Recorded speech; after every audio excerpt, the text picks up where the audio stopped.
predicaba en una enseñanza pasada, atentos no solamente aquí cuando estamos en la enseñanza, sino de los acontecimientos, de las cosas que están ocurriendo, que de repente pueden pasar desapercibidas si nosotros no estamos atentos. Son principios de dolores. Hay un dicho que dice por ahí en el mundo, en las redes sociales, lo bueno está por venir, pero no creo. Es decir, nosotros en Cristo tenemos refugio, tenemos paz, pero nosotros de alguna manera vamos a ser removidos. Como predicaba el pastor hace tiempo, seremos zarandeados, seremos probados. Porque como decía hace rato, que le pasó a Pedro, quizás ahí también nos ataquen y nos tiente el diablo a negar al Señor por preservar nuestras vidas. Gloria a Dios. La presentación.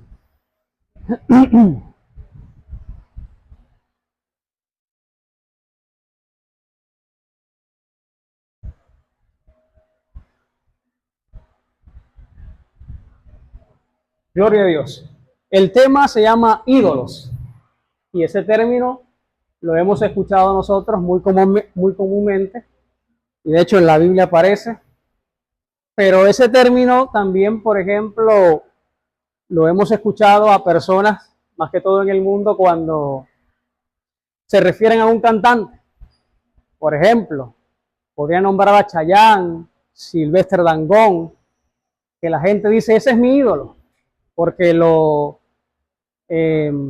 siente admiración por esa persona, tiene afiches en su casa, lo sigue por las redes sociales, ¿ok? Y para esa persona, ese artista es su ídolo, pero en el sentido de que lo admira, ¿ok? Porque ese término también, cuando habla de ídolos, habla de imágenes a las cuales se adoran, ¿ok? Pero las personas también en el mundo expresan ese término refiriéndose a los artistas. Y esa persona que de repente admira a X cantante, al cual le llama ídolo, al mismo tiempo puede tener en su casa alguna estatua. Yo traje algunos muñequitos porque no tenía, digamos, un San Benito o algo como para reforzar la enseñanza. Esto es un trofeo, como lo puede ver, pero se asemeja mucho a lo que hace María Leonza en un animal que se llama Danta, ¿ok? Esto es un gato, ¿ok? Y esto es obviamente un Mickey Mouse. Pero en el pasado la gente adoraba muchas cosas, figuras de animales, adoraba al sol, a muchas cosas. Entonces, esta persona tiene un ídolo a cual admira por cómo canta, pero al mismo tiempo puede tener en su casa una imagen que también es un ídolo, pero a ese lo adora, se postra, ¿ok? Le pone velitas, le pide, ¿ve? Los ídolos son imágenes, producto, hechos por manos de hombre, producto de la propia imaginación del ser humano. Porque en el ser humano hay una sed de Dios, en todo ser humano hay una sed de Dios, solo que la mayoría están ciegos y no saben cuál es la fuente verdadera, ¿ok? Donde pueden encontrar esa paz o ese refugio para su alma. Entonces, todo ser humano tiene sed de Dios. Hasta el más incrédulo o los que se llaman ateos, aún ellos creen en Dios. Su mente lo niega, pero su alma lo reconoce. Ay, Dios mío, si yo tengo que hacer las arepas. Ay, Dios mío, se me olvidaron las llaves. Ay, Dios mío. O sea, esa expresión no es simplemente una muletilla, es su alma reconociendo que existe Dios. ¿Ve? Su mente lo niega, pero su alma lo reconoce. Entonces, estas imágenes que se le llama ídolo, ya vamos a ver, ¿ok? Son productos de la imaginación del ser humano porque necesita adorar algo, pero necesita verlo para poder adorarlo. Entonces se hace una imagen de cualquier cosa para poder sentirse conforme de que eso lo está escuchando. Por eso es que Dios hace lo contrario o dice lo contrario. Porque en el mundo dice, hay que ver para creer. Ese término lo podemos aplicar a personas, por ejemplo, si alguien que yo sé que es un charlatán y viene a decirme algo, yo sí le puedo decir a esa persona, hay que ver para creer, porque este no dice mucha verdad. ¿Okay? Pero a Dios eso no se le puede aplicar, porque Dios sí no nos va a engañar. Entonces Dios dice que hay que creer para poder ver. O sea, contrario a lo que dice el mundo. ¿Ve? Entonces nosotros creemos en un Dios que nosotros no vemos, pero que sabemos que existe. Es más, como dije una vez, no existe. Es la existencia de todo. Nosotros sí existimos porque Él es la existencia. ¿Ve? Y a nosotros por eso nos llaman locos, porque levantamos las manos y estamos pronunciando palabras a alguien que no vemos. Y por eso el que no conoce de Dios, que no han abierto sus ojos espiritualmente, necesita o necesariamente tiene que ver algo para poder sentirse conforme de que le están escuchando. Pero obviamente nosotros sabemos que estos ídolos no escuchan, no sienten, no ven y no van a hacer nada por el ser humano. Ese es el título. Dios no te guiará hacia la bendición, se cortó ahí, con ídolos en tu corazón. ¿Quiénes adoran imágenes? ¿Usted adora a San Benito? ¿A el santo que ahora hicieron santo, José Gregorio Hernández? ¿No tiene un muñequito ahí en su casa? ¿O una capillita? No. ¿A San Benito? ¿No le pone ron en una copita? Porque la gente le pone ron. ¡Ay, se lo bebió! No, no es que se lo bebió, eso es alcohol y se evapora. Como cuando usted pone un vaso con agua a temperatura ambiente, se lo pone en la mañana y en la tarde ha disminuido, porque se evapora. Entonces la gente cree que al ponerle una copita de ron, ¿verdad? El muñeco se lo está bebiendo. Y la gente realmente cree que eso está sucediendo. Que si esa fe, porque eso es fe, pero en algo que no tiene poder, que si esa fe la pusieran, es más, se convierten y no tienen tanta fe después de convertido que cuando estaban inconversos adorando a sus imágenes. Pero es porque obviamente están confiados en lo que están viendo, pero cuando les toca entonces creer sin ver, ahí está el detalle. ¿Ve? Entonces, nosotros no adoramos eso. ¿Y por qué entonces yo estoy predicando acerca de eso? Si nosotros aquí no adoramos esas imágenes ni le pedimos ni nada de eso. ¿Ve? En la reseña histórica de la madre Rendil, creo que se llama, que le hicieron santa, ellos mismos narran ahí que ella le gustaba el tenis y un día agarró la raqueta y se la mandó, y disculpe la expresión, a otra muchacha, ¡pum!, y le partió la cabeza. Ellos mismos estaban dando la reseña, que tenía sus enamorados y todo eso, pues, o sea que ellos mismos están hablando de una persona que es tan imperfecta como todos nosotros. ¿Y por qué después de muerta es que va a hacer milagros? ¿Por qué no lo hacía cuando estaba viva? Dios no usa a los muertos para hacer milagros. Dios usa a personas que están vivas. Y no es la persona, sino Dios a través, no es la persona, sino Dios a través de la persona que hace el milagro. Ahora los hacen santos, ¿ok?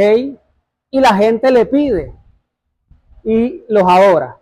Pero nosotros no hacemos eso. Y de hecho nosotros muchas veces hemos criticado a los católicos, que son los que lo hacen, porque adoran estas imágenes. Pero ¿qué tal si yo le digo a usted que nosotros también en algún momento podríamos ser idólatras?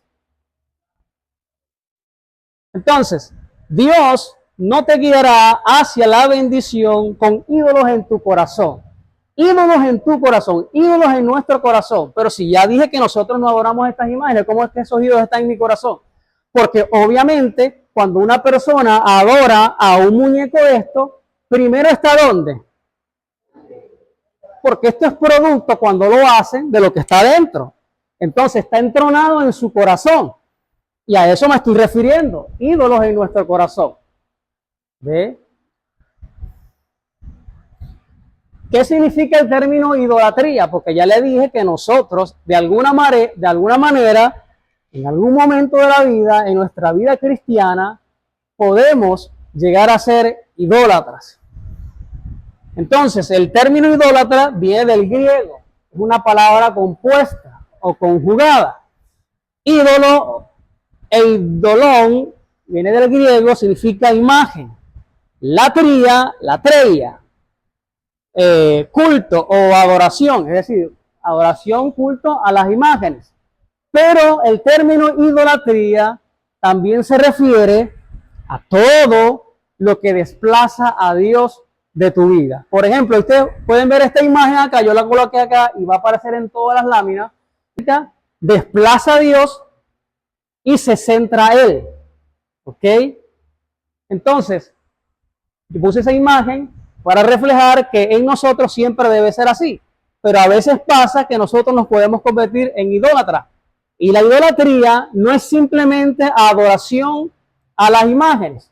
Es todo lo que desplaza a Dios. Porque de hecho, una persona cuando entrona a un ídolo en su corazón, ya ahí está desplazando a Dios.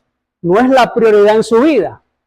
¿Ve? Entonces, usted no adora imagen, pero usted y yo, si desplazamos a Dios y dejamos que cualquier otra cosa material o personas se entronen en nuestro corazón, allí estamos siendo idólatras. En el sentido de que estamos sustituyendo a Dios por otra cosa.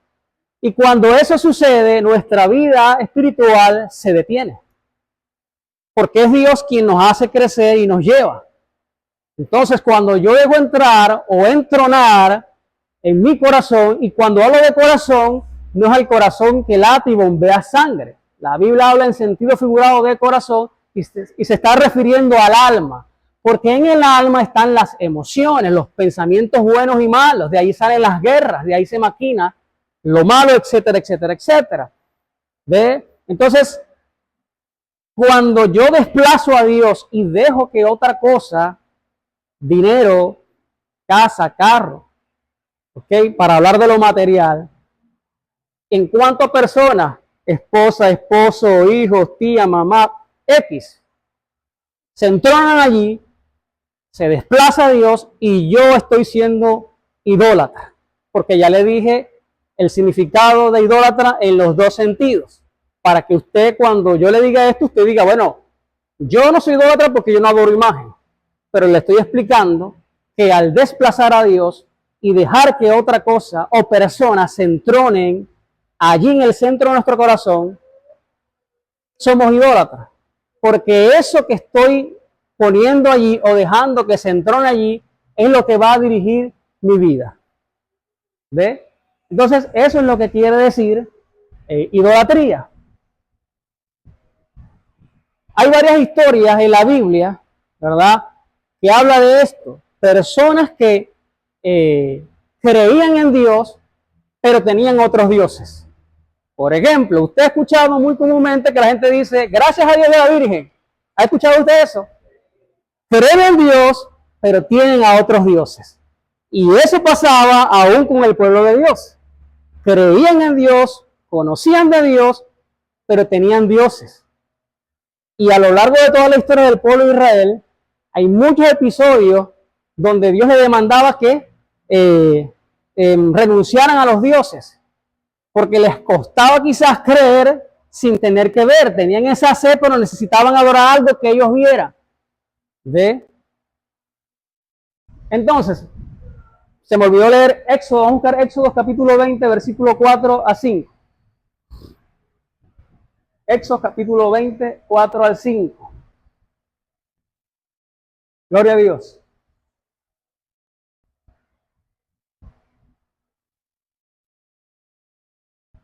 Vamos a ver que a lo largo de la historia, desde Taret hasta en los tiempos de Jacob, ¿verdad?, en la familia había gente que tenía inclinación hacia los dioses. no te harás imagen ni ninguna semejanza, o sea, parecido. La Biblia dice que Dios nos hizo a su imagen y semejanza.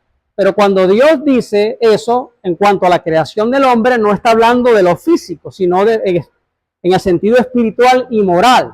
Es decir, cuando Dios dice en plural, porque está hablando Padre, Hijo, Espíritu Santo, hagamos al hombre, está diciendo, vamos a hacer a un ser humano parecido a nosotros. ¿En qué sentido? Que nosotros sentimos porque Dios siente. Nosotros pensamos y razonamos porque Dios piensa y razona, etcétera, etcétera. En ese sentido, Dios nos hizo parecidos a Él. ¿Ok? Pero en este caso, cuando habla de imagen y semejanza, está hablando de algo visible. ¿Ok? Entonces dice, ninguna semejanza de cosa que esté arriba en el cielo, no en el tercer cielo. O sea, no está hablando de los ángeles, sino cosas parecidas como, por ejemplo, al sol, a la luna, a las estrellas, porque la gente en aquel tiempo adoraba a ese tipo de cosas. De hecho, el mismo pueblo de Israel llegó en algún momento, cuando salía el sol, el templo estaba frente hacia el norte, sudeste, oriente. Cuando salía el sol, hubo un momento que ellos empezaron a adorar al sol. Dice la Biblia que la gloria de Dios se fue como que apartando del templo, pues. ¿Ok? En el cielo, ni abajo en la tierra, o sea, animales, a personas, y lo que está debajo de la tierra en las aguas. ¿Ok? Listo. Volver ya a la presentación. Entonces, Dios le está diciendo al pueblo de Israel ahí que no debe hacerse imagen. Y dice hacerse porque se la hacían para ellos mismos. Habían diferentes tamaños. Y ahorita lo vamos a ver. Por eso los traje de ese tamaño. Porque era fácil de cargarlos. ¿Ok? Y le pasó a la esposa, a una de las esposas de Jacob. Le robó sus dioses a su padre. Y eso le trajo consecuencias. En Génesis capítulo 11, versículo 31 al 32. Aquí, cuando después del diluvio, ¿verdad? Viene Noé, empieza a reproducirse, pues. ¿Okay? Viene Taret. Taret es el padre de Abraham, de Nacor, ¿ok? Y de Harán, 3 hijos. Y tomó Taret a Abraham su hijo, y a Lot, hijo de Harán, hijo de su hijo, y a Sarai Noera, esposa de Abraham su hijo. Presta atención aquí. Y salió con ellos de Ur de los Caldeos para ir a la tierra de Canaán. Y vinieron hasta Harán y se asentaron allí, o sea, se quedaron allí. Fíjese cómo comienza diciendo, y tomó Taret a Abraham. No dice por ningún lado ahí de que Dios le dijo a Taret que saliera, pero eso sucedió. Y ahorita lo vamos a ver. Entonces, toma a Abraham, a su sobrino, a su nieto y a la esposa de su hijo. Y sale de allí para ir a Canaán, pero dice que llegó hasta Harán y allí se quedaron. El capítulo 12, el versículo 1. Se quedaron allí, no avanzaron. Dios le habló para que se moviera de ese punto hasta la tierra de bendición, porque conocemos por la Biblia que Canaán es la tierra que fluye leche y miel. Es la tierra de bendición, a donde Dios quería llevarlos. Ur de los Caldeos, perdón, era una tierra pagana. ¿Okay? Y estas personas, a pesar de que conocían de Dios, eran dados a la idolatría. Disculpa un momentico, vamos a Josué capítulo 24:2.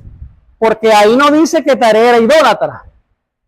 No dice que adoraba imágenes, pero sí lo era. Y lo dice en Josué capítulo 24, el versículo 2. Para que usted corrobore de que a pesar de que conocía de Dios, ¿verdad? Su corazón tendía a inclinarse hacia otros dioses. Y dijo Josué a todo el pueblo. Aquí estaban en una disputa porque el pueblo estaba como que en dos pensamientos. Aquí es donde Josué le dice, bueno, yo voy a servir a Dios con mi casa, con mi familia. Ustedes vean a quién sirve. ¿Ok? Más adelante creo que le dice esto acá. Y dijo Josué a todo el pueblo, así dice Jehová. Así dice Jehová. Ese término o esa expresión nosotros conocemos que lo dicen en los libros de los profetas, Jeremías, Isaías. Así dice Jehová.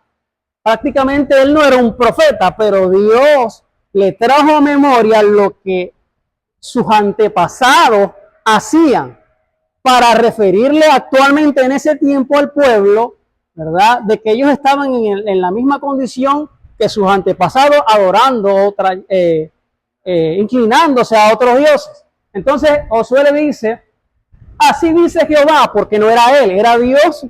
A lo mejor él conocía la historia, pero Dios le trajo a memoria, como cuando usted lee la Biblia. Si usted no lee la Biblia, el Espíritu Santo no le va a traer nada para que salga por su boca, porque si usted no lee la Biblia. Pero si usted lee la Biblia, Dios le va a traer palabras que ya usted ha leído y que concuerda con lo que Dios quiere decirle al pueblo, y Dios habla. Entonces Dios le mostró a él, le dijo prácticamente que le hablara al pueblo esto. Dios de Israel, vuestros padres, ahí le está recordando, vuestros padres habitaron antiguamente al otro lado del río. Esto es Taret, el que estamos hablando ahorita. ¿Padre de quién? De Abraham y de Nacor. Y servían a dioses extraños. Dioses extraños porque no era el Dios que ellos deberían adorar. Pero ellos conocían a Dios, pero tenían otros dioses. Y fíjense que allá en Génesis no dice que él adoraba dioses, pero aquí lo está recordando. Ahora sí, vamos a capítulo 12 de Génesis, el versículo 1. Entonces fíjese, conocía a Dios y era idólatra. O sea, tendía su corazón inclinarse literalmente a otros dioses. Pero en este tiempo, aunque nosotros no nos inclinemos a ese tipo de dioses, pueden haber cosas que se entronen en nuestro corazón. Y vamos a ver ahora cuál es el propósito de Dios de que esto no exista. O sea, de que Dios tenga siempre el primer lugar en nuestras vidas. Fíjese lo que dice, pero Jehová había dicho, ¿está hablando en presente o en pasado? Pero Jehová había dicho a Abraham, pero en el capítulo 11 no muestra por ningún lado de que Dios le dijo eso a Abraham, pero ahí está diciendo que Dios le dijo, aun cuando allá no aparezca. Esto para corroborar o confirmar de que aun cuando no diga ya que Dios le dio la orden a Taret de salir, Dios le dijo que saliera de ahí para ir a Canaán. Pero ¿por qué se quedó en Harán? Porque quizás le costaba renunciar a sus dioses. Y ahí se murió a los 205 años en Harán. Entonces ahora Dios viene y le dice a Abraham, vete de tu tierra y de tu parentela, o sea, tu familia, y de la casa de tu padre a la tierra que yo te mostraré, hablando de Canaán, que es la tierra de bendición, la que Dios ya tenía en su mente planeada para llevar a su pueblo. En la presentación. Entonces, fíjense, Taret era idólatra, ya lo confirmamos. Se queda en Harán, se muere allí, Dios saca a Abraham y lo lleva por el camino hasta Canaán. Allá llega, tiene a Isaac, Isaac luego se casa con Rebeca, tiene a Jacob y a Esaú, luego Jacob, por miedo a su hermano, se devuelve a la tierra de Harán, ¿verdad? Allí se casa con las dos hijas de Labán, que viene siendo bisnieto de Taret. Entonces, allí en Harán estaba Nacor, hermano de Abraham, padre de Betuel, padre de Rebeca y de Labán. Allí conoce Jacob a las hijas de Labán, a Lea y a Raquel. Pero Raquel, en Génesis capítulo, en el 31, 17, 19, Raquel, cuando estaba en esa tierra, Jacob duró 20 años trabajando para Labán. Y ya cuando Dios le dijo, vuélvete a tu tierra, hablando de Canaán, que se volviera, dice que agarraron todo, entonces se levantó Jacob y subió a sus hijos y a sus esposas sobre los camellos. Y puso en camino todo su ganado y todos sus bienes. que había adquirido y el ganado de su ganancia que había obtenido en Padán Aram, donde estaba primero Abraham, de donde lo saca Dios, para volverse a Isaac, su padre, en la tierra de ¿dónde? De Canaán. Y Labán había ido a trasquilar sus ovejas, dale la otra. Perdón, ahí está ahí. Y Labán había ido a trasquilar sus ovejas. Y Raquel, ¿qué dice aquí? Hurtó, se llevó, ¿qué cosa? Los ídolos de su padre. ¿Por qué Labán tenía allí ídolos? Porque de una generación a otra se transmitió eso. De Taré a Nacor, de Nacor a Betuel y de Betuel a Labán y de Labán a Raquel. Y Raquel era esposa de Jacob. De tal manera que cuando Jacob se pone en marcha para regresar a Canaán, Raquel obviamente iba a ir con él a la tierra de bendición, pero con ídolos. Y al principio en el título dice, Dios no te va a llevar a la bendición con ídolos en tu corazón. Y ya dijimos que los puedo tener en las manos, pero primero está entronado acá. Y eso estaba entronado en la vida de Raquel. De tal manera que Raquel en el camino no llega a Canaán, se muere en el camino, muy probablemente porque le costaba renunciar a esos ídolos. Génesis 31-34. Lo estoy narrando todo para que comprendamos bien de dónde viene esto. Y luego vemos la aplicación que eso tiene a nuestras vidas. Y tomó Raquel los ídolos y los puso en una albarda de un camello. Y se sentó sobre ellos. Para sentarse sobre ellos quiere decir que era algo pequeño, ¿cierto? ¿Cierto? Se sentó sobre ellos y buscó Labán por toda la tienda, pero no los halló. Y ella dijo a su padre, no se enoje mi señor. Listo, vamos a dejarlo hasta allí.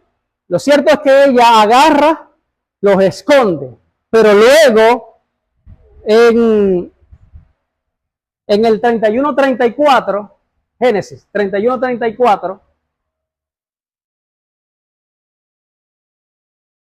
ella viene, los esconde, pero luego Jacob, antes de partir, les dice algo importante. No, ahí no es. Perdón. Génesis 35, 2 al 3.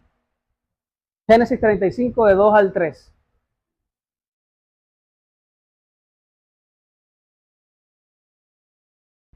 Entonces Jacob dijo a su familia y a todos los que con él estaban, es decir, estaba él con sus esposas, sus concubinas, sus hijos y digamos sus siervos y todo lo que es su ganado, sus posesiones. Les dijo lo siguiente: quiten los dioses. ¿A quién le está diciendo eso? Ajá. ¿Y quiénes eran ellos? Personas que creían en Dios, ¿cierto? Pero le está diciendo, quiten los dioses ajenos que hay entre vosotros y limpiaos y mudad vuestras vestiduras. Raquel y varios de los que estaban allí tenían dioses, aún creyendo en Dios. ¿Por qué Jacob le dice esto? Porque ya Dios le había dicho que lo iba a llevar a Betel, y Betel estaba dentro del territorio cananeo, porque Dios lo iba a bendecir, no solamente a él, sino a todo el pueblo. Por eso dice el siguiente: y levantémonos, habla en plural invocando a todos, y subamos a Betel, y haré allí altar al Dios que me respondió en el día de mi angustia, refiriéndose a cuando luchó con el ángel, porque la bendición que le estaba pidiendo era que Dios lo libertara de la condición de estafador o de vivo que él era. Y nosotros a veces pedimos primero lo material, y a veces nuestra vida necesita un cambio interior, pero nos enfocamos o pensamos que la bendición es lo material. Eso es una bendición obviamente porque proviene de Dios, pero Dios quiere darnos primero bendición espiritual, y eso va a venir en consecuencia de la bendición espiritual. Entonces, el Dios que me respondió en el día de mi angustia y ha sido conmigo o ha estado conmigo en el camino que he andado. Entonces, la Biblia dice, Pablo dice, despojaos del viejo hombre. ¿Cómo es que dice? ¿Dónde dice eso? No lo recuerdo. Vamos a buscar un momentico. Despojaos del viejo hombre. Porque Jacob le está diciendo ahí, limpiaos. ¿Okay? Primero, quitad los dioses que hay entre vosotros. Límpiense. O sea, literalmente le estaba diciendo eso. ¿Ok? Y vestidos. Pero en el sentido figurado y espiritual, Pablo está diciendo más o menos lo mismo. Despojado del viejo hombre que está... 23.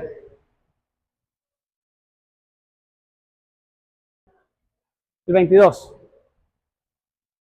En cuanto a la pasada manera de vivir, despojaos del viejo hombre, que está ¿qué? Viciado conforme a las concupiscencias y engañosas, y renovaos en el espíritu de vuestra mente, y vestidos del nuevo hombre, que es creado según Dios, en justicia, en santidad verdadera. Entonces, Jacob le dijo a su pueblo, a la gente que estaba con él, que quitaran los dioses. ¿Por qué era importante la lámina?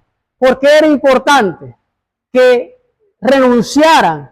Porque quitar significa renunciar. O sea, ya no voy a adorar a estos dioses. Ya no van a ser una prioridad en mi vida. Porque iba a llevarlos Dios a la tierra de bendición. ¿Y qué pasa, por ejemplo, si la gente que adora o que conoce de Dios, pero le da la honra a la chinita? Si Dios quisiese hacer un milagro en una persona, ¿a quién le van a dar la honra? A la chinita, no a Dios. ¿Ve?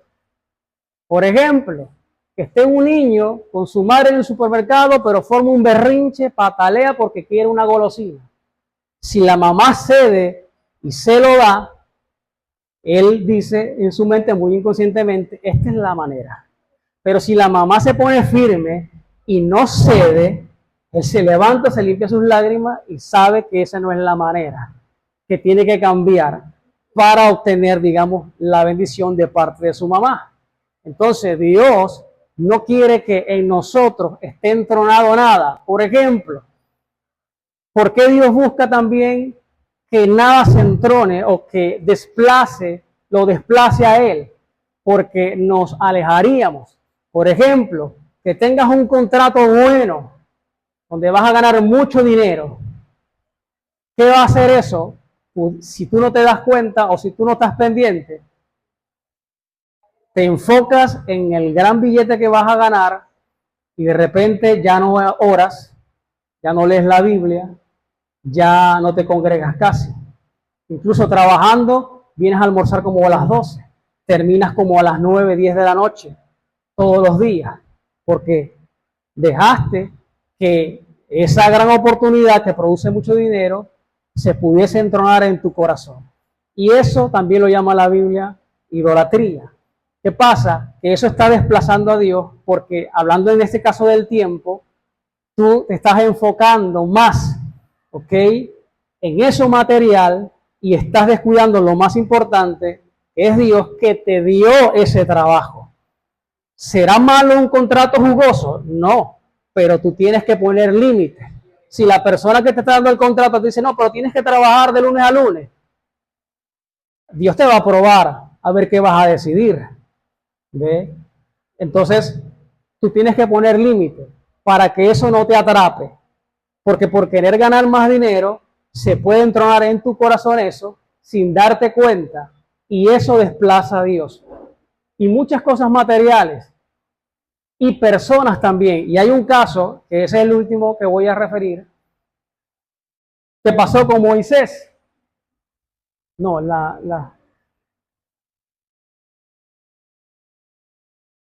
personas se pueden entronar en nuestro corazón y eso puede hacer que nosotros desplacemos a Dios en lo que Dios nos manda a hacer. Vamos a buscar en Éxodo capítulo 4, 24 al 26.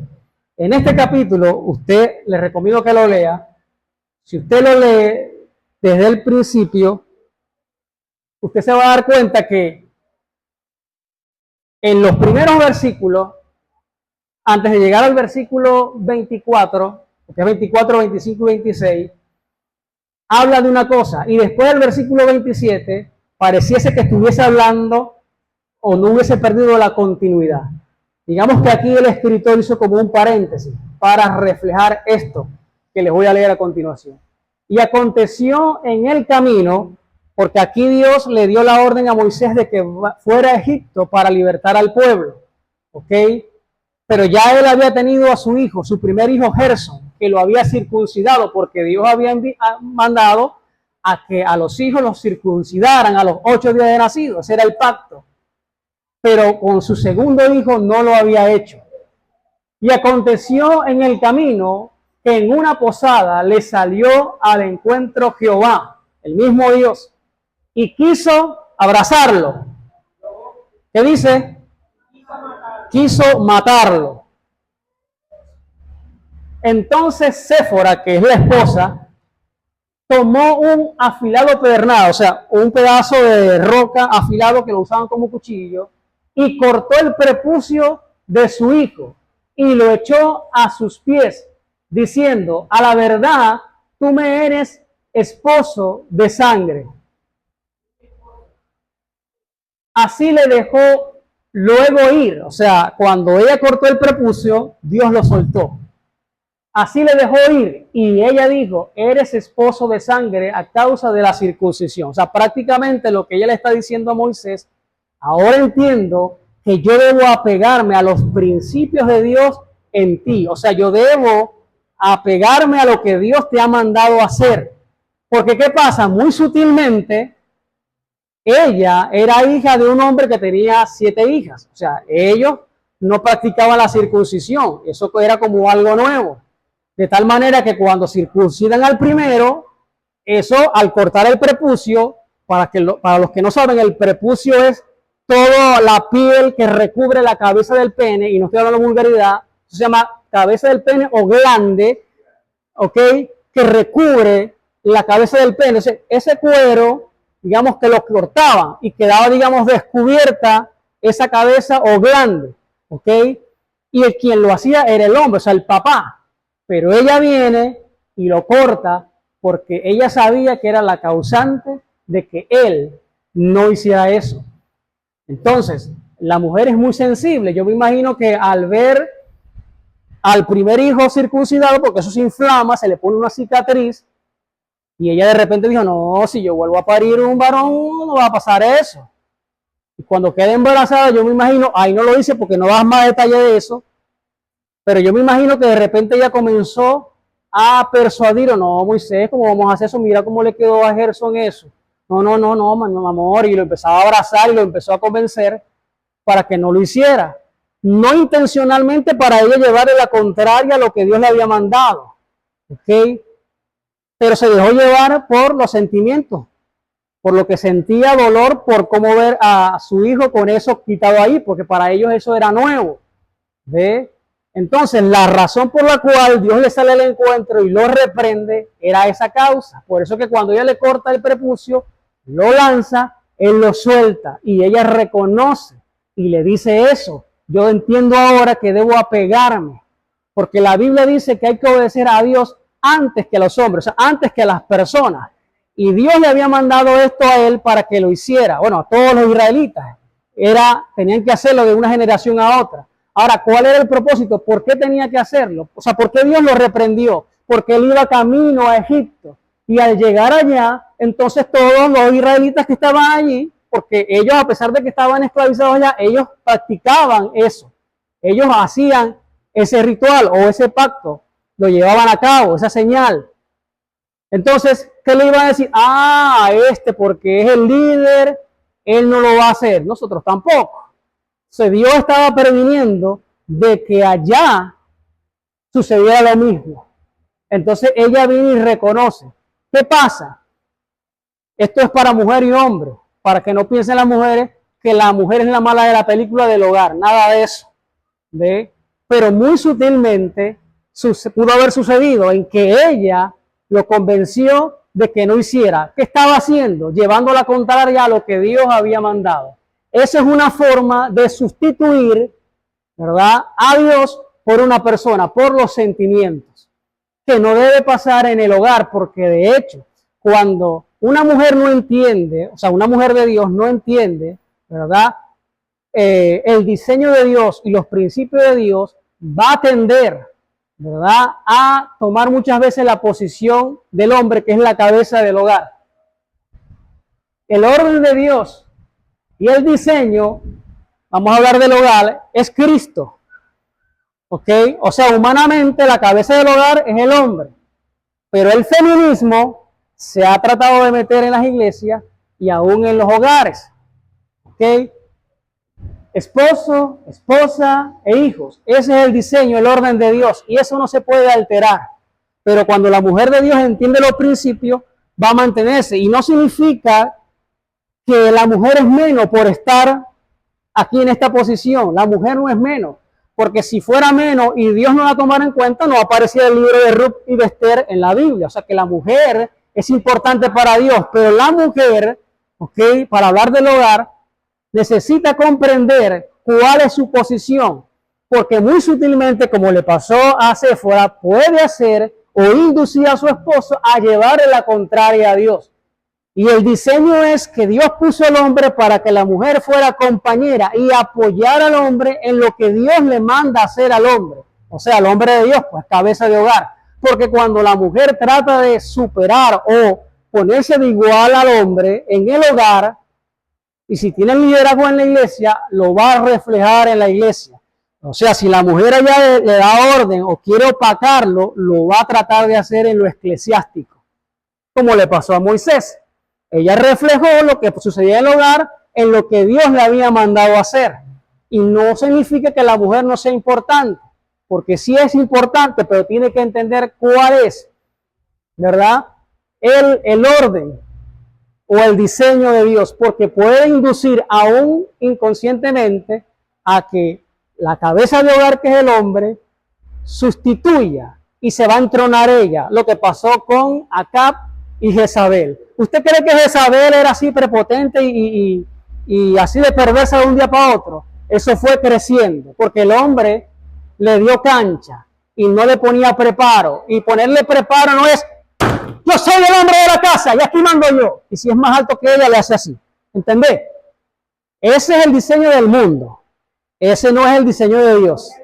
El diseño de Dios es el hombre que respeta, que guía, que cuida al rebaño, que es su hogar, que provee y que sobre todo procura que los principios de Dios se guarden en el hogar. Esto quiere decir que el hombre o la cabeza del hogar no simplemente lo va a decir o a enseñar con la boca, sino ejemplificado en él, o sea, viviendo la palabra de Dios para que su esposa y sus hijos lo sigan. Por eso Josué le dice al pueblo, ¿verdad?, yo y mi casa serviremos a Jehová, no sé ustedes, pero yo. Y cuando uno habla, uno dice él, ella y yo, o sea, uno se nombra de último, ¿cierto?, según las normas de buen hablante. Pero ¿por qué él dice yo y mi casa? O sea, yo y mi esposo y mis hijos vamos a servir a Dios. En cuanto a quién debían de servir, porque era el responsable,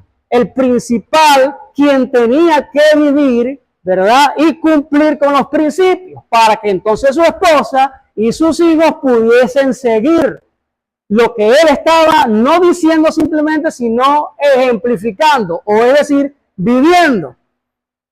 Ese es el diseño de Dios. Pero cuando no se entienden estos principios, fácilmente esa teoría o ese movimiento del feminismo se mete en el hogar y hasta se quiere meter en las iglesias. Bueno, en las iglesias se ha metido, pero esperamos que aquí no. ¿Ve? ¿Por qué? Porque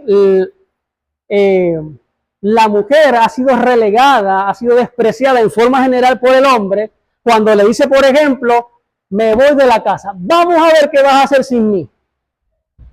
Y el hombre está ignorando algo acerca de la mujer.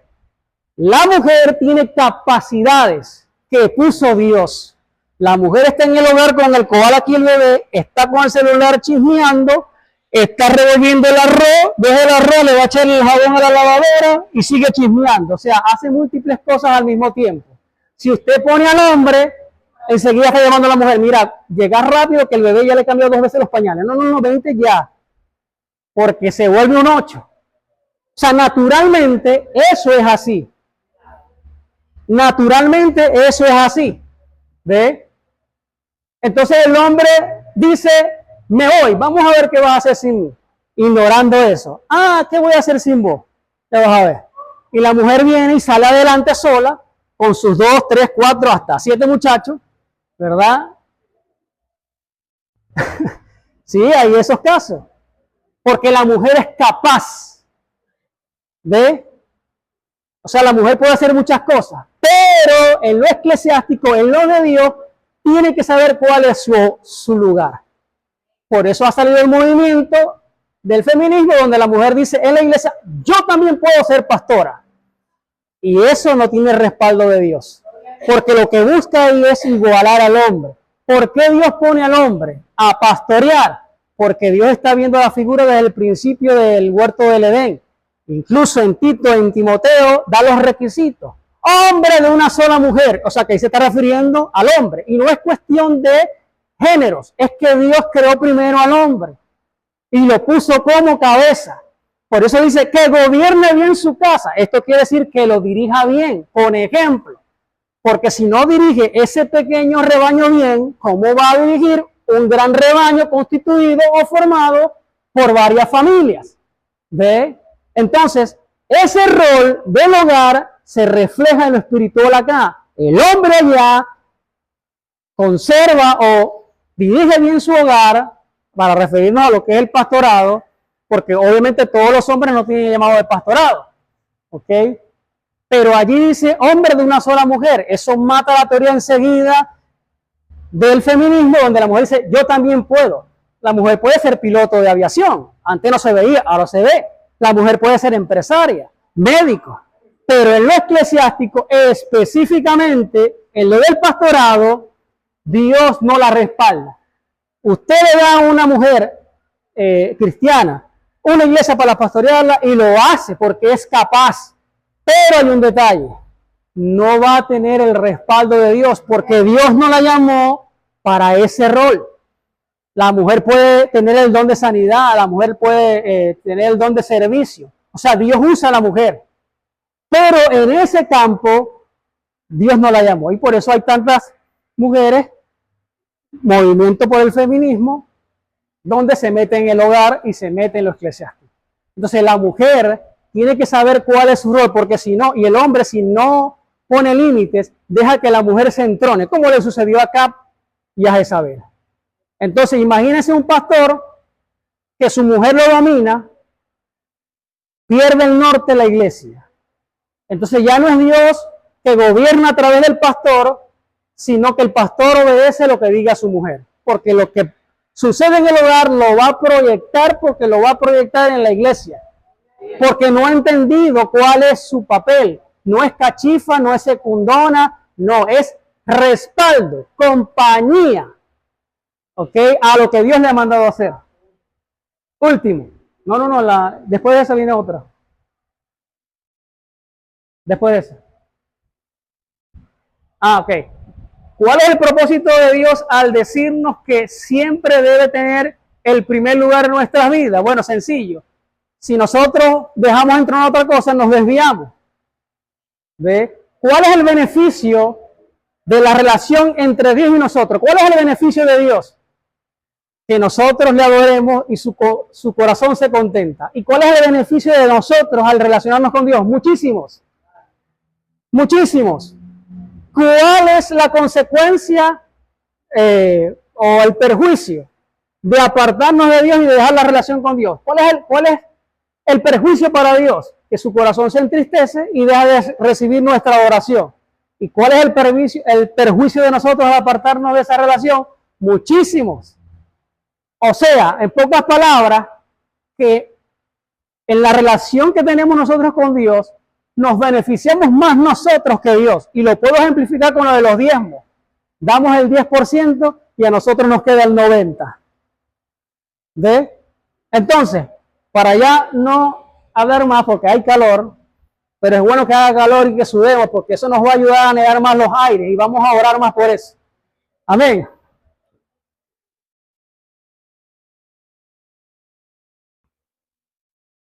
Yo tengo una forma de enseñar que es así, pues, tratando de interactuar.